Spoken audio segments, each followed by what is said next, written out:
Welcome, ladies and gentlemen. Thank you so much for your great support always. I'm so grateful for your continued support to this channel. Thank you so much, ladies and gentlemen.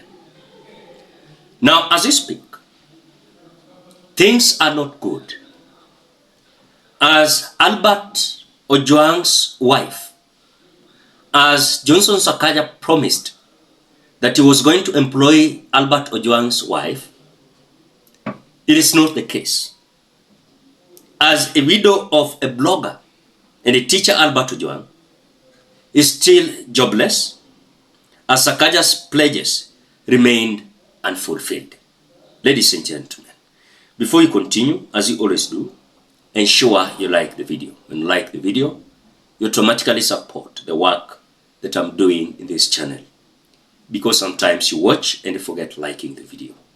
So this is just a reminder. As you watch, please consider liking the video. Thank you so much for that like. Your Excellency, unajua kumekuwa na maneno kidogo Nairobi. Jana ile mambo ya yule kijana anaitwa Ojwang. Nilimjua huyo kijana. Albert Ojwang. Alikuwa anafanya na timu yangu once in a while. Yesterday CCTV imetolewa from my hospital Mbagathi. There are many things we can do for the family. Tayari nimekaa na baba yake, na bibi yake, na mama yake. Hatuwezi mrudisha huyo kijana. Bibi yake nimempatia kazi Nairobi County. Hatuwezi rudisha huyo Albert. Baba yake tumemtafutia plot Homa Bay apate rental income generating. But hatuwezi mrudisha huyo kijana. What we want is justice. Haki itendeke. Haki itendeke. Na Your Excellency, nimefurahia tuliona kauli yako ambao ulitoa. Let there be no sacred cow. By the time alipelekwa hospitali, his body was cold. He had been dead for hours. I know you do not agree with the cover up. Kusikue na cover up. Haki itende? Wangapi wanataka haki?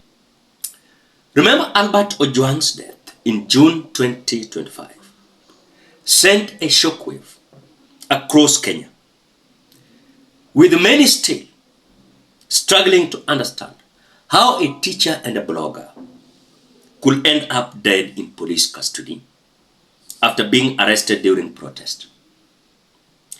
His body showed clear signs of torture, raising suspicion that he was silenced for speaking out against police brutality and government overreach.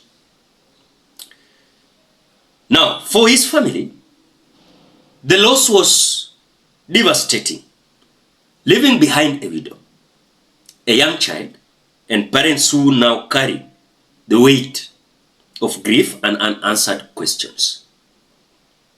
But now, Kenyans, his story quickly spreads online and in the media, becoming a symbol of the risks ordinary citizens face when standing up against injustice. In the days after his death, Nairobi Governor Johnson Sakaja stepped in to comfort the family. He visited them, personally promising support that sounded reassuring at the time. But Sakaja committed to paying for Ojwang's burial, funding the education of his young son, and clearing the college fees of the widow, and of course, who was on her final semester of studies.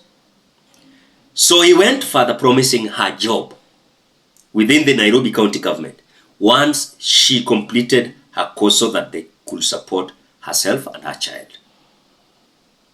Sakaja also pledged to build rental houses for Ojwang's father as a source of income.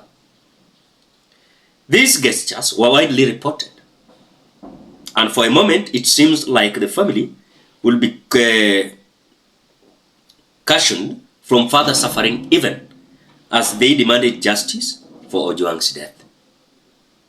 Those are the scenarios that we saw the so-called Sakaja was promising the Albert Ojwang's wife. But now Kenyans, 3 months later, doubts are beginning to emerge as reports circulating in local WhatsApp groups and online discussion suggest that Nevin is yet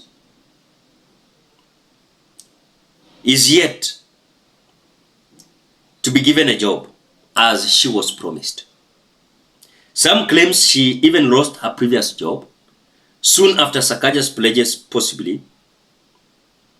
Her employer believed she no longer good in the job or in the position she was given. This has left her in a very difficult situation. Now, raising her son alone without reliable sources income, the silence from county officials has only fueled frustration, with many Kenyans questioning whether the promise or promises made were genuine or just a way of enticing Kenyans so that they can cool down. Now, this has, of course, attracted some conversation where even people like Mumias East Member of Parliament Peter Sanasia have already accused Sakaja of using the tragedy of political mileage, arguing that the focus should have been on demanding justice for Albert Ojwang's death instead of making public pledges that might never be fulfilled. On social media, the same concerns are being enhanced and echoed, with many people calling for virtue signaling, where leaders make big announcements in the heart of the moment but fail to follow through. The attention shifts elsewhere.